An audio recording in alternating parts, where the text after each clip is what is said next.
Thank you all for joining us in this panel discussion. We're here to talk about productivity and performance boosters for data scientists and developers. I'm Sree Ganesan. I'm head of software products at Habana Labs. I've spent a long time working with developers in the past on design automation for hardware design, and the last few years I've been working on deep learning with deep learning developers. And I'm very passionate about this topic, and I'm really excited to talk about the topic of productivity with data scientists with some really cool experts in our panel. I'll hand it over to William first to introduce himself, and each of them will introduce themselves, tell us a little bit about why they are so excited and passionate about this particular topic, and then we'll jump into the discussion. All right, thank you for having me and hosting us. Very excited to chat with everyone. So I'm William Falcon. I'm the creator of PyTorch Lightning and founder and CEO of... there we go. Okay, there you go. Anyways, we're good. I'm founder and CEO of Lightning AI. So if you know PyTorch Lightning, it's a framework that allows you to train models at scale on different hardware and different things like that. And Lightning AI is the company now behind Lightning. So PyTorch Lightning was renamed Lightning. I know it's confusing. Anyways, so we've grown beyond just PyTorch now, and we allow you to basically do all sorts of machine learning workflows, research workflows, production pipelines, and different things like that, all using that like Lightning feel and usability of the product as well. You can do this stuff on the cloud across different hardware and so on. And yeah, we've been early partners with Intel Habana for a bit, I think, at this point, and support the Gaudi, through Lightning as well. So it's very exciting. But yeah, looking forward to chatting with everyone. So I'm Bob Glithero, and I'm the product marketing lead from Converge. And I joined, I've been here a little under a year. I joined from VMware. And so I kind of bring a DevOps lens to this whole kind of process. So at Converge, what we offer is an MLOps platform, end-to-end, that is built on top of Kubernetes. So Kubernetes being a platform for building other platforms. And it seems to be a very good universal scheduling and orchestration environment for different scenarios, whether it's cloud or in the data center. So we bring containerized algorithms and different types of compute together in a single platform where we automate the entire life cycle. I think one of our main differentiators is kind of the ease with which we make it possible to apply different types of compute to different types of tasks in your pipeline. So you may do pre-processing with a CPU, you may do inferencing with a CPU, but you may do your training with a Habana accelerator. And so we make it kind of cloud native simple to match workloads with the appropriate hardware. We are owned by Intel, so we've been owned, I think, since late 2020, and so we're a sister company of Habana. We support their AI accelerators, specifically in the DL1 instance in AWS, and we look forward to continuing that partnership. Awesome. Hi, everyone. I'm Abubakar. I am one of the founders and kind of the CEO of Gradio. Continuing the theme of acquisitions, so Gradio at the end of last year was acquired by Hugging Face.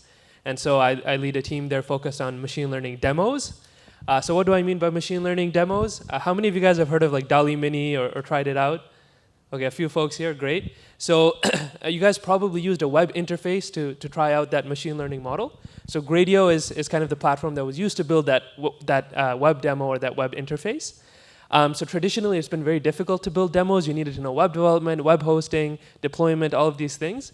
And so the idea behind Gradio is that it lets you build a demo and share it in just Python, in just a few lines of Python.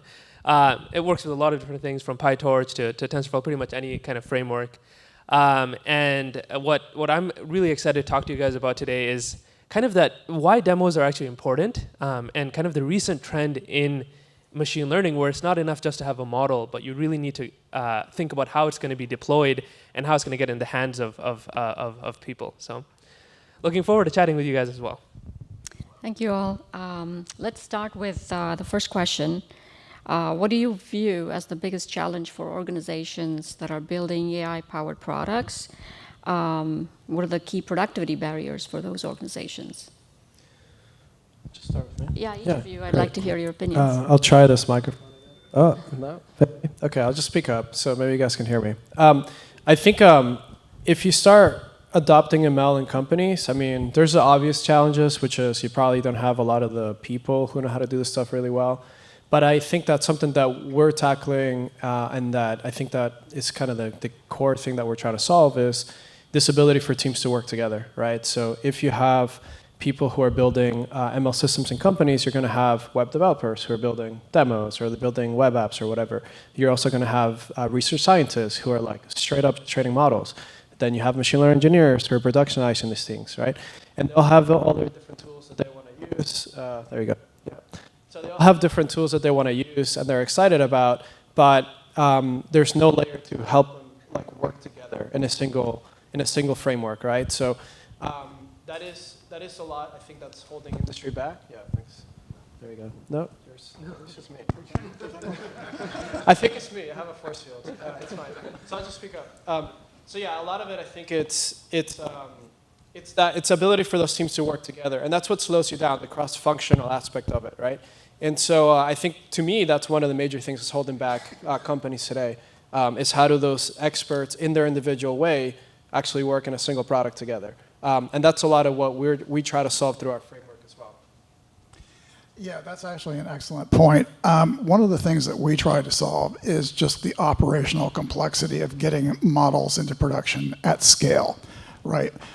Some of the customers we talk to, they may have 8 to 10 models in production, but they don't really necessarily know what's going on. Monitoring is a problem, tracking performance, tracking drift.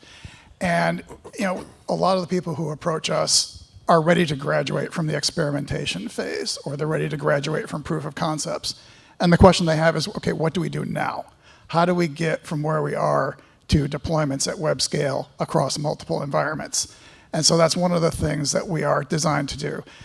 Another thing that we're designed to do, echoing on the point about collaboration, is to create a central hub for data science and machine learning in the enterprise. I think a lot of people approach ML ops having heard something about DevOps, and they're surprised by some of the difference between traditional software development and AI development. In particular, so in a software development project, the project tends to version as a single unit. The entire project versions at once. In ML ops, you have data, you have model code, you have parameters, all versioning at different steps.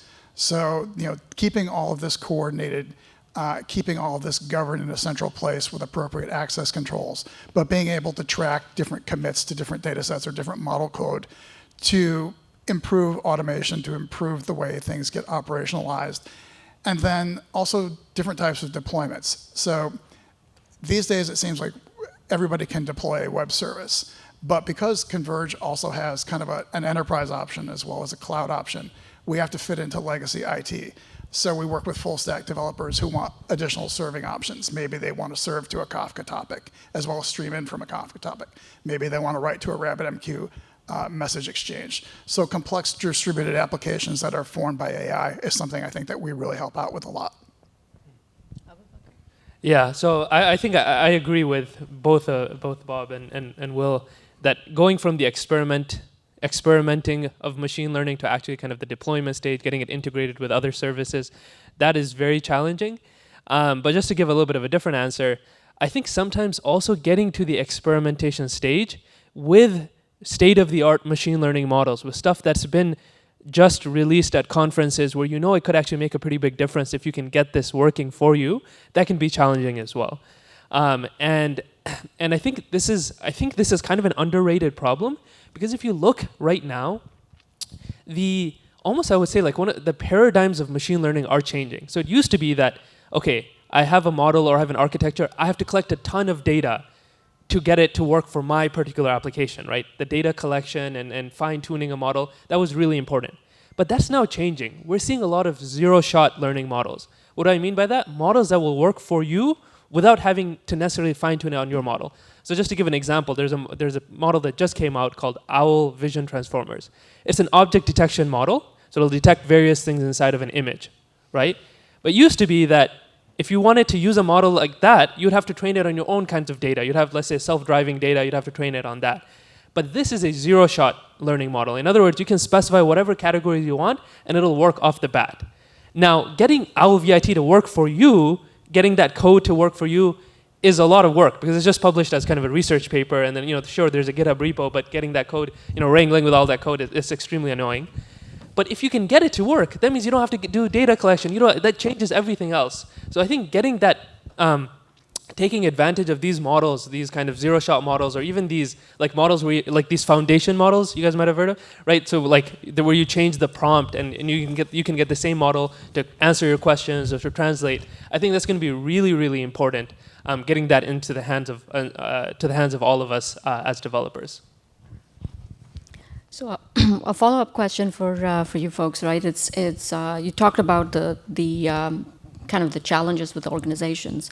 In terms of developers trying to kind of keep up with all these things happening in the ecosystem and add value to their organizations, how do they cope? How do they adapt? What do they need to do to stay up to date and keep up?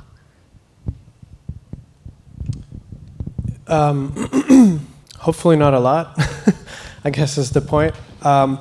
So I guess our approach to help people do that is to remove the need for you to really understand the nuances of all the engineering stuff that goes under the hood. So you should not be an expert at Kubernetes. You should not be an expert at distributed training. You should not be an expert at any of these things. It's kind of like asking everyone who buys a car to know about fluid dynamics and physics just to buy the car. That's pretty silly, right? So I think that the way you keep up with it is you don't. You just focus on the two things that you're great at, and you let the experts handle the rest, right? And a lot of these experts aren't in the open source, right? It's not just us. It's a collective effort across open source. So you defer that complexity to us, and we'll handle it, right? And then what you have to focus on is your particular business problem. And that's how you stay on top of it. No one's paying you to read every research paper ever. That doesn't really make sense. Yeah, we also try to abstract away a lot of the complexity underneath. And I think in terms of keeping up to date, what we try to do rather than help people stay up to date is to insulate them from some of the issues that they would commonly encounter working with other teams, right? Recoding models from one language to another is a pain, right? Working with the ops team is, and understanding, okay, why did you make this implementation decision? Lots of back and forth, lots of review meetings, lots of gates to go through. So we abstract away a lot of those issues. We try to bring more self-service simplicity that people are used to from using cloud services. They want that in their MLOps platform as well. And then we also try to improve reusability, a central place for all of the models, both whether you're getting them from some other repository or whether you're developing yourself, but a curated place where everybody in the organization can work with these models, improves reusability and efficiency, and ultimately the speed with which you can get models out the door. Yeah, so I'll continue the same theme. I think software abstractions are extremely, extremely important. I think traditional software is so powerful because we don't have to worry about infrastructure in the same way that right now, oftentimes with MLOps, we do have to. So I think kind of Will and Bob spoke to that point. I'll speak to kind of the other point, which is ideally, the goal here is you shouldn't have to go and implement research papers yourself if you find a good model. And so Hugging Face, one of the things that we do is we have this open source transformers library. And what we do is we try to be on top of kind of what's happening in the research world and get models implemented in transformers so that you can kind of use them without having to think too much about the underlying implementation or architecture. And so, for example, for OwlVIT, it just came out. It's already in transformers. Now you can use it. You can use the TensorFlow version, the PyTorch version. I think maybe even the JAX version. And so I think that's kind of the part of the stack that we're focused on. Although we are increasingly kind of also thinking about, so we offer this thing called inference endpoints. So now you can take any of the models that you see in transformers or on the Hugging Face hub and then deploy it on kind of this self-serve architecture as well on kind of your own platforms. So I think hopefully the goal is to kind of make it possible for machine learning developers to focus on the interesting ML problems without having to worry too much about the research or the underlying infra. So I'll dig into a little bit because each of you is touching a different part of the, I would say, different part of the model development life cycle, deployment life cycle. Maybe you can talk a little bit about, first, what types of data science developer life cycle does your, like, a lightweight framework or MLOps or a model library touch? What types of developers are gravitating to these solutions? Because we still see a lot of traction for just native PyTorch and TensorFlow. So where is that, you see a trend for software abstractions making it easier, but there's also that underlying, a lot of work still happening with PyTorch and TensorFlow. So kind of asked a couple of questions. You can choose which piece to focus on. Yeah, I guess I'm hearing where in the stack do you focus on, perhaps? And Yeah. Where in the stack and where in the developer's life cycle, because both pieces come to play here. Yeah, sounds good. Great question. So I guess at a high level, there's like model development, there's like model deployment, there's data wrangling, there's data prep, and there's like a full circle. And depends how you Google it, you're going to find one with 5 steps or 10 or 20, right? I guess traditionally people know PyTorch Lightning as focused on the model training, which is correct. And what we've recently done in the last few months is we've actually expanded to the full life cycle now. So we don't just focus on training, we don't just focus on development, none of these. We can actually do all of it. And the way that you do it is by bringing in the best-in-class tools, right? So if you love Converge for whatever reason, in this particular part of the stack, you can add it to it, right? If you would like this other framework to do it, you can add it to it. So it's about bringing in the best tools in class and getting them to work together now to do whatever workflows you want, right? So I think we're probably one of the first platforms where we don't just build everything ourselves. Like we don't have deployment, we don't have any of this, but we allow people to build it themselves and actually connect them all together through Lightning, right? So it's about that connection of the workflow. And we do it in a way that's very simple. So I guess to answer your question is, traditionally has been model development, but we've since basically grown up and have said, hey, we can actually enable you in any of these things. Data labeling sounds great.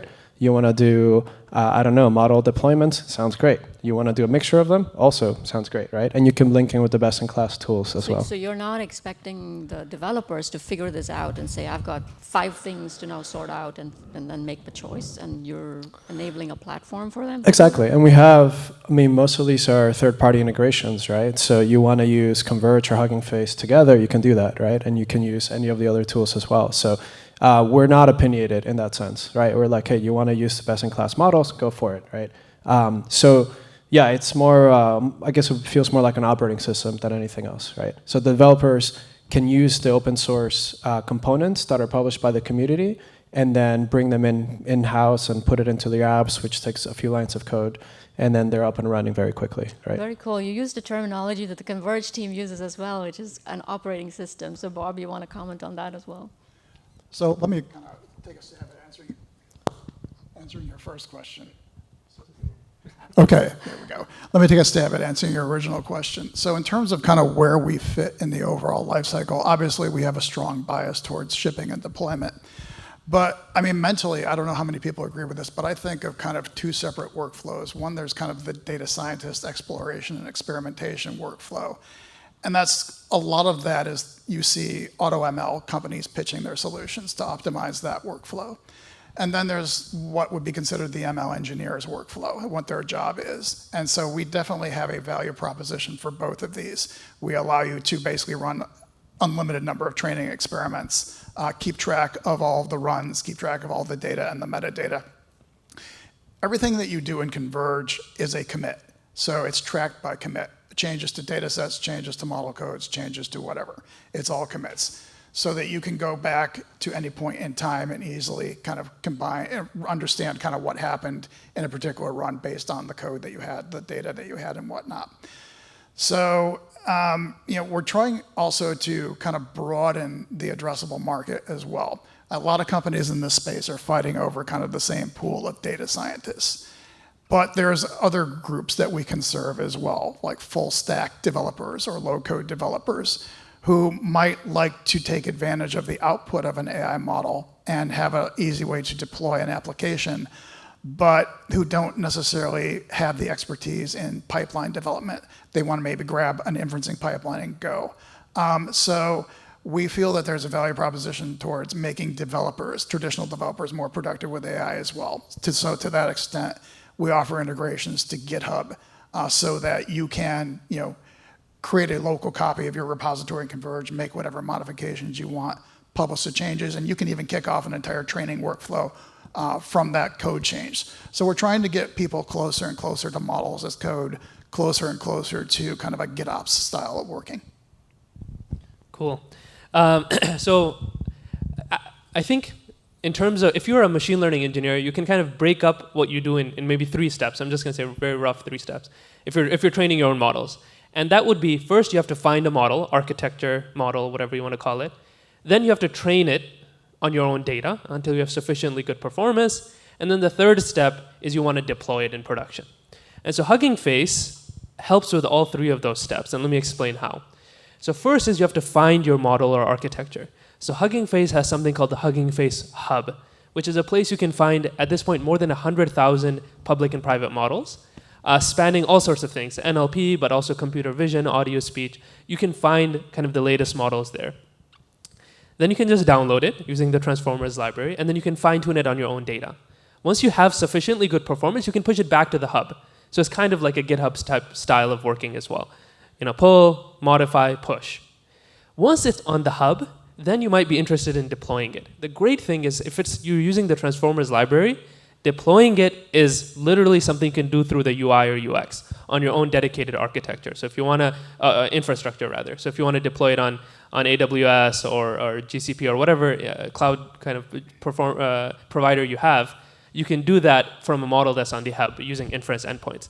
So like ideally what we want is to take, you can still kind of, like the parts that are annoying, like finding the model and getting it to work or pushing the model somewhere or serving it in a scalable way, those are the parts that we want to kind of simplify. So you can focus on kind of the interesting parts about dealing, training the model and so on. I have a follow-up on Transformers itself, right? I think Hugging Face has such a huge popularity, like it's growing every day, multiplying the number of users and downloads. But it is a transformer-based library, and there's a lot of other models out there. What do you see in terms of, like, what insights can you share in terms of the growth in transformer models versus other approaches? What insights would you share? Yeah, absolutely. I think one huge trend that we're seeing is it used to be that transformers were big in NLP, but then other parts of other domains, other machine learning domains were using other architectures. Now it seems like transformers are taking over every domain of machine learning. Like the best computer vision models are transformers, the best speech models are transformers. RL model, are inspired by transformers as well. So I think Hugging Face made a good bet. That was before I got there to go with transformers. I think right now I would say they're probably the best tools for a lot of different machine learning tools, problems. And yeah, I mean, I like at this point it's spread to like everything: computer vision, object recognition, speech. Yeah. What trends do you observe in this model development space, Will? Yeah, I mean, I think transformers as a architectures, right? I think that the key thing to take. So I'm a researcher, right? So I look at more on what's happening under the hood. The key idea there is attention, right? Self-attention. And anything that is a flavor of that is going to continue doing really well. I think that we're starting to see these diffusion models as well, and we're seeing graph neural networks as well start to take off. Now, the thing is you can also have, I mean, to me, like architectures are not really a big thing that I focus on. It's more the mechanisms. And you can embed self-attention mechanisms into a lot of these as well, right? So it's about how you want, what kind of representations are you trying to extract, and what is the best way to do that? And sometimes RNNs, for example, are still pretty good, right? Because you need something across time or whatever. So it just depends on your particular model. So I would say the trends are that, and hopefully things are being modularized more so you can mix and match them a lot more. Yeah. Well, Bob, I have a question for you on the MLOps topic, right? There are many, I would say many MLOps solutions out there. If I were a data scientist in an organization or a developer or a MLOps engineer, like how would I make choices? Like what should are they all the same? Like how do I make some choices? What advice would you have for someone like me? Yeah, so we'll play past the microphone. So I think one of the things that you would look for is tools that promote things like strong governance of the projects, because you don't want to be in a situation where data sets are uncontrolled, flying around everywhere, especially if they've got PII in them. You basically want to have a way to kind of bring your code, your parameters, and all of your statistics. The other thing is you want good monitoring facilities. A lot of people that we talk to don't really have a good handle on monitoring performance of their models, but also their cluster health. And so there's a lot of interaction between like the ops teams on that. But you want something that gives you good statistics for all of your runs, so that you can make better decisions about what types of compute you can use to optimize your runs. But something that also kind of makes it easy to stand up different environments with different types of compute. You don't want to have to do a lot of low-level configuration just to set up different production, or just to set up different pipeline runs. So things like that offer kind of data science convenience when it comes to figuring out what's going on in different environments with different hardware. Just coming back to the monitoring thing, a lot of our customers are also talking to us about kind of multi-cloud and hybrid cloud deployments, because we work both on-premise as well as with all the popular cloud vendors. And especially from the monitoring standpoint, it can be hard with different vendors' consoles, which all have their own idiosyncrasies, to get a kind of holistic view of what's going on across all of your models. So I think that's something that we can also provide as well. Great, thank you. Question for you, Abubakar. This is around the topic you brought up around ML demos. That's not typically something you associate with somebody developing models to say, I'm developing the demos, I'm doing the websites, and there is a lot of tools now in this space empowering developers to do that. What's driving this trend, and how do you see this getting, is it getting entrenched? Is it going to be offered more? What do you see?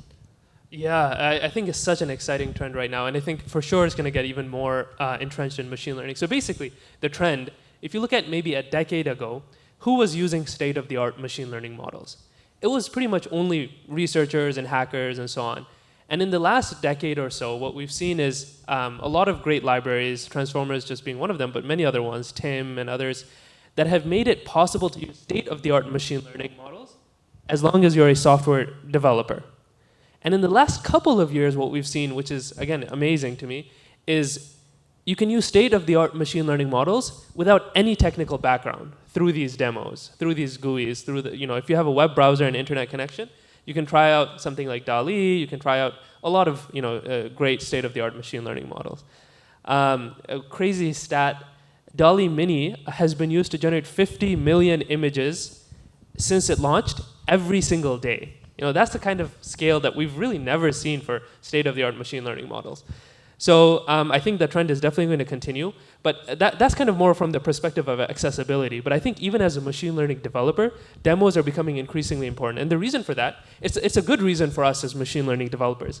It's because our models are being used by real people, not just ourselves. So it used to be like we would produce models and we would consume and say, oh cool, we got this accuracy statistic.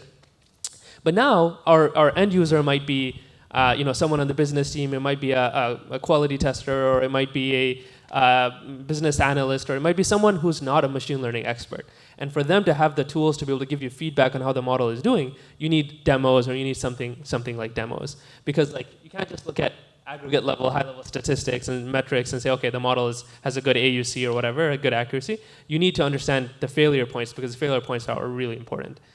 And so, yeah, I hope that answers the question a little bit. But yeah, I think these tools like Gradio, and you mentioned, there's some other great tools out there as well, to go from model to demo in 3 lines of code are going to be super important. Thank you. I want to talk about industry verticals, because we have a lot of practitioners here, right? One question is, do you see any difference between the various industry verticals in terms of the developer productivity and the kind of adoption of software? Is it different in healthcare versus fintech? What are the challenges that you may have observed that are specific to different industry verticals? Yeah, I think it probably has to do with the maturity of the vertical, I guess, and even the company. Some companies are probably not ready for ML today. because they don't have the data, they don't have the controls, they don't have the make sure things don't go wrong, and like the experts, there's a company, I think just last or this year probably, where people use something, they didn't know quite what they were doing, and then they almost bankrupted the company, right? And so it's ML to some extent, it's something that, yes, it should be very accessible to people, but not so accessible that it can bankrupt the company, right? So you also need controls and different things like that. So I guess the trend that I'm seeing is obviously the tech-forward companies are the ones who are like really, really in it today.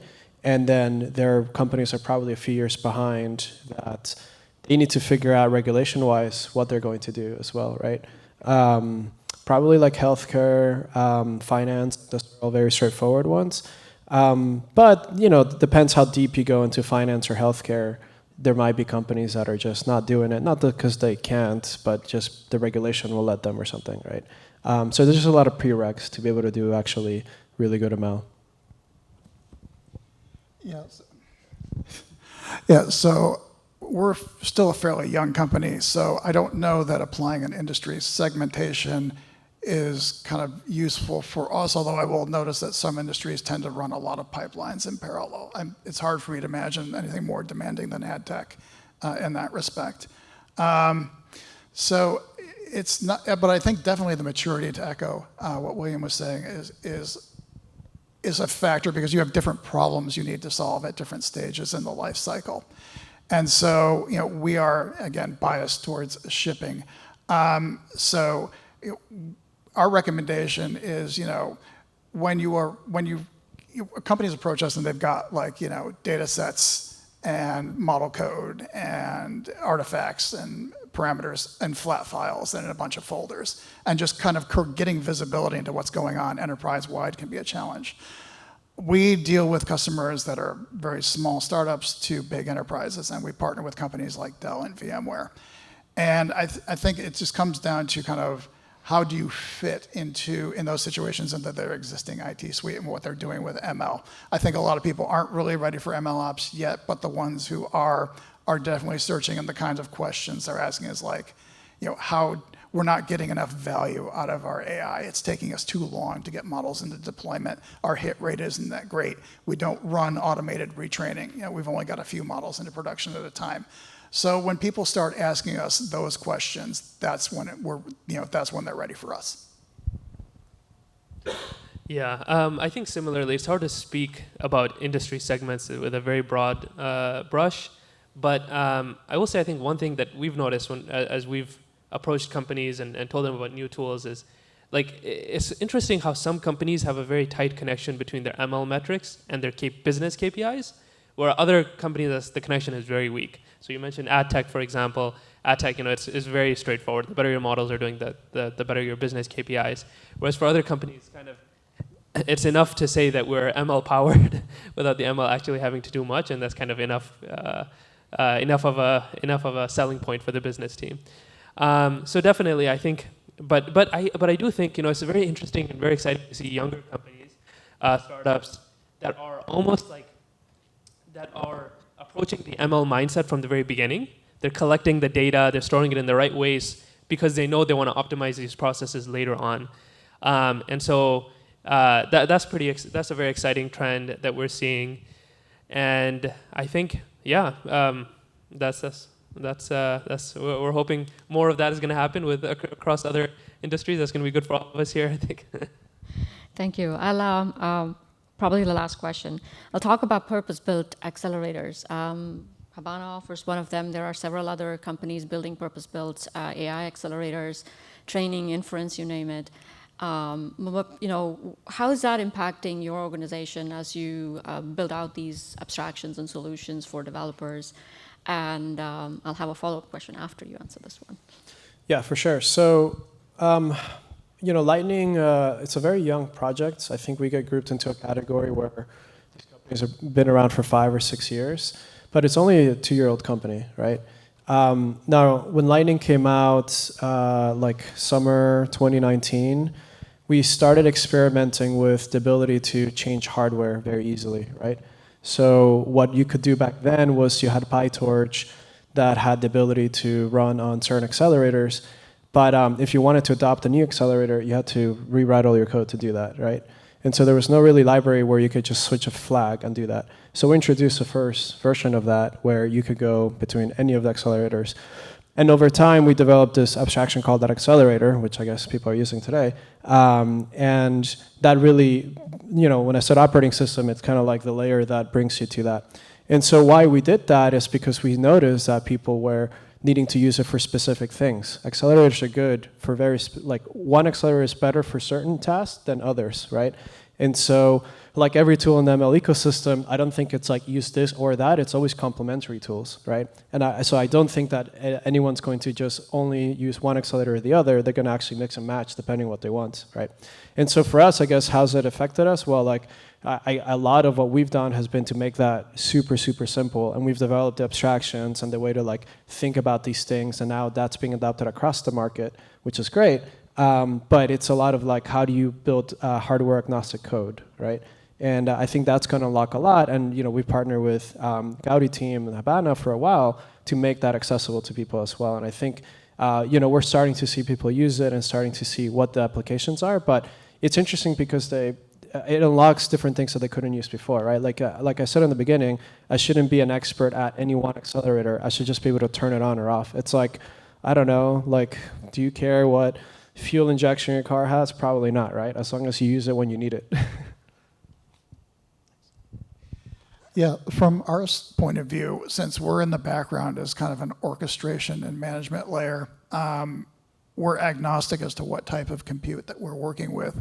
But I will say that the more types of processors that are out there, the better for us, since our value proposition is simplification of placing workloads with compute. So more deployment environments, more processors, more storage classes, bring it on. We can digest it very easily. Yeah, so Hugging Face has this library called Accelerate.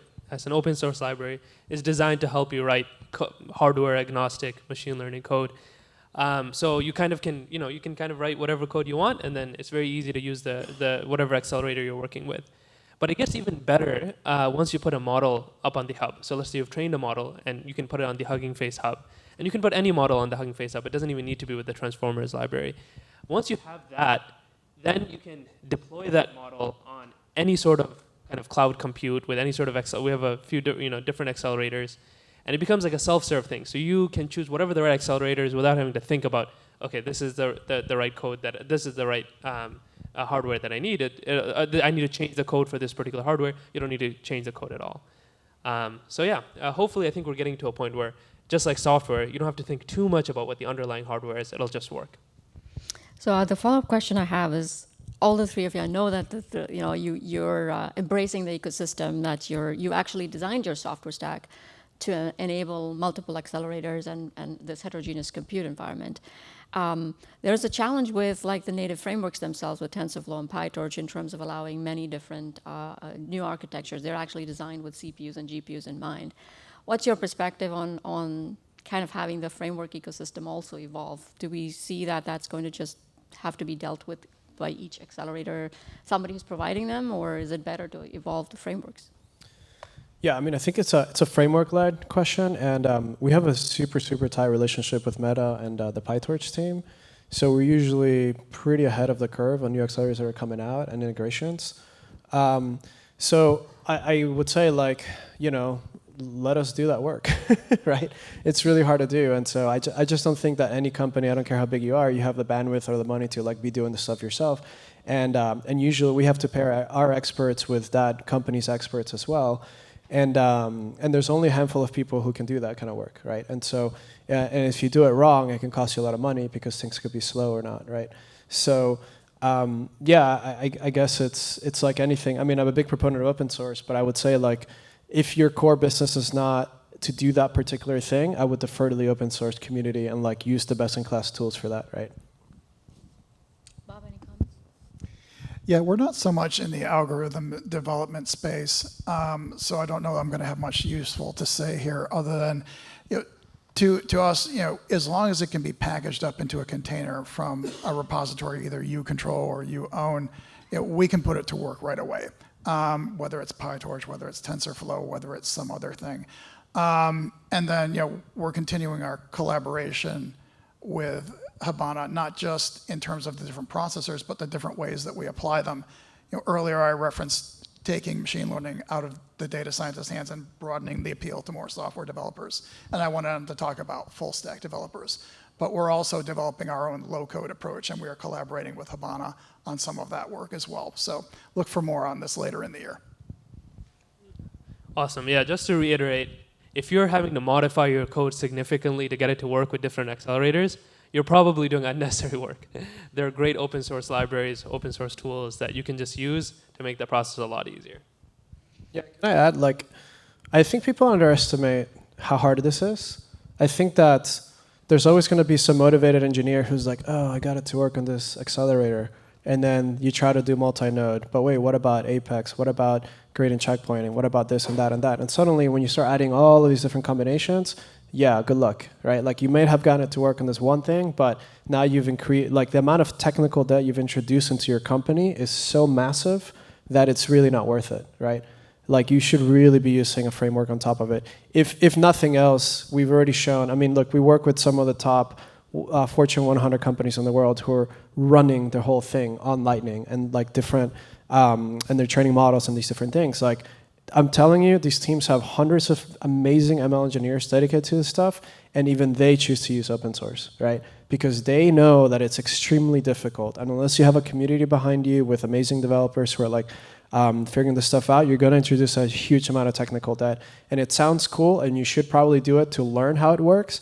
But if you're going to do anything interesting with it, you should actually use it. You wouldn't build your own car to use it every single day. You just buy it off the lot, unless you're an expert Formula One builder, which is 10 people in the world, right? I don't know.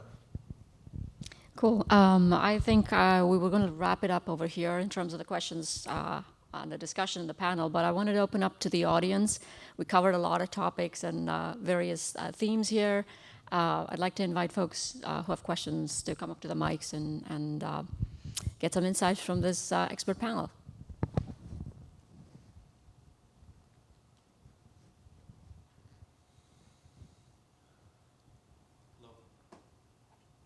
Thank you very much for all the answers to the questions. It was really great to hear all your insights. I have a question to Abubakar. You mentioned that the Hugging Face is very big on transformers, but a lot of the applications, especially on the edge, have not still adopted transformers. What do you think the trend is going to be for this? Will the transformers evolve to be much simpler to be able to run on the edge devices? Or do you think the Hugging Face has a vision that it's going to enable a lot of the other models? Yeah, it's a very good question. And the answer, I think, is actually going to be both. So on the Hugging Face side, so I mentioned transformers a lot, but transformers are by no means the only open source library that we have. In fact, we just released a library called Diffusers for diffusion models that Will mentioned earlier. We actually support a lot of TensorFlow Lite type models as well that are designed for the edge. And the hub that I talked about, the model hub, is actually home to all of these different types of models, or even custom models that are designed to be deployed on the edge. That being said, so I think it's definitely the second option you mentioned is absolutely going to be the case. We need to support more than just the traditional heavy transformers models. That being said, I think transformers, the performance gains that we see are just so incredible that finding ways to distill them or sparsify them or do other things such that they can they can be lighter and have lower latency so that they can run on the edge is going to be very I think promising. Thank you. Any other questions? I have more. Go ahead. So another question that I had was that I think it's for all of you, because you mentioned that your platforms are enabling the users to choose between different accelerators and to try things on them. Do you also provide some metrics for them to be able to understand which accelerator, for example, works better for my application? Yeah, so I think I mean, we integrate a lot of third-party experiment managers, right? So there's like TensorBoard, there's Comet, there's weights and biases and all these things, right? So there are ways that they have to integrate it into our frameworks where they can actually log these things, how fast are they moving, CPU bandwidth and all that. I don't think that's what you're asking for. I think you're probably asking more about like, is this model work really well with this architecture type of thing? So we do have community-built repos that can help you do this. We particularly don't have them. Again, like I said, we generally don't build a lot of the stuff ourselves. We bring them in from the community. But it's a really hard thing to do at the end of the day. Like, as a researcher, I don't actually know if we're fully there yet. I think that there are certain accelerators that are like designed for a particular like type of model, and you're starting to see them more this year, I think, that are coming out. But no, I think like, at least for us, it's more about the community tools that exist to do that, but there's nothing like built in today that you can do that. But we're mostly like plugging things in from other things as well. I don't know, it's a general answer. Yeah, so evaluation I think is so important. It's a big initiative of what we're doing now at Hugging Face, of all sorts. So like, for example, if you look at machine learning models right now, usually most of the evaluation results are like self-reported, they're in papers scattered in different places. So one of the things that we're doing is we're taking every model on the hub and evaluating it across different data sets. First of all, to have a better idea of what the performance of every model truly is. And then kind of second piece of that is understanding things like latency. What is the latency for inference going to be like on different hardware? So we don't quite have the latency part yet. The first part, the performance, is being rolled out like right now. It's kind of a work in progress, but latency will eventually get there as well. Thank you. Yeah, I just wanted to say one thing about that, just from the Converge standpoint. So we don't give you recommendations in advance about how to match kind of your data set with a particular model architecture. But we do give you a canvas by which you can kind of stack different models, run them against, wire them up to your data set and serve up the winner. So we give you all the statistics for that. One thing that we are looking at is taking all the information that we collect on the pipeline runs and combining that with what we know about your cost data, about, for example, your cloud instances. We call that concept intelligent scheduling, so that we can help you kind of design your pipeline based on the cost and performance optimization that's right for you. So that's, again, something our R&D team is working on. Looks like we're out of questions now. I'd like to thank our panel, Will, Bob, Abubakar. Thank you so much. I learned a lot, so it was exciting to talk with you all. And thank you to the audience for participating. Thanks, everyone.